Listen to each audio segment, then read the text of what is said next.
ইরানের সর্বোচ্চ নেতা আয়াতুল্লাহ আলী খামেনির জানাজায় সাধারণ ইরানি নাগরিকদের কান্নাকাটি ও শোক প্রকাশ করতে দেখে গভীর বিস্ময় প্রকাশ করেছেন মার্কিন প্রেসিডেন্ট ডোনাল্ড ট্রাম্প। তিনি মনে করেছিলেন যে ইরানের সাধারণ মানুষ তাদের এই ধর্মীয় ও রাজনৈতিক নেতাকে তীব্র ঘৃণা করে। পাকিস্তানি গণমাধ্যম ডন এর প্রতিবেদনের এই খবর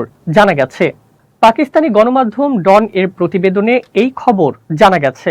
মার্কিন সংবাদ মাধ্যম এক্সিওসকে দেওয়া একটি বিশেষ টেলিফোন সাক্ষাৎকারে প্রেসিডেন্ট ট্রাম্প ইরানের বর্তমান পরিস্থিতি নিয়ে তার এই আকস্মিক প্রতিক্রিয়ার কথা জানান। খামেনির প্রয়াণে ইরানিদের স্বতঃস্ফূর্ত শোকের চিত্র দেখে নিজের ধারণা ভুল প্রমাণিত হওয়ার কথা স্বীকার করে মার্কিন প্রেসিডেন্ট বলেন, আমি ভেবেছিলাম মানুষ তাকে ঘৃণা করে।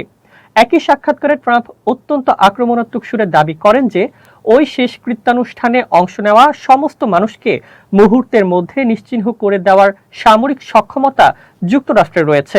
তবে তিনি সঙ্গে সঙ্গে যোগ করেন যে এই ধরনের কোনো চরম পদক্ষেপ নিলে পরবর্তীতে দ্বিপক্ষীয় আলোচনার জন্য ওপাশে আর কোনো মানুষই অবশিষ্ট থাকবে না। তাই তিনি এ ধরনের হুমকি বাস্তবায়ন করা থেকে বিরত থাকছেন।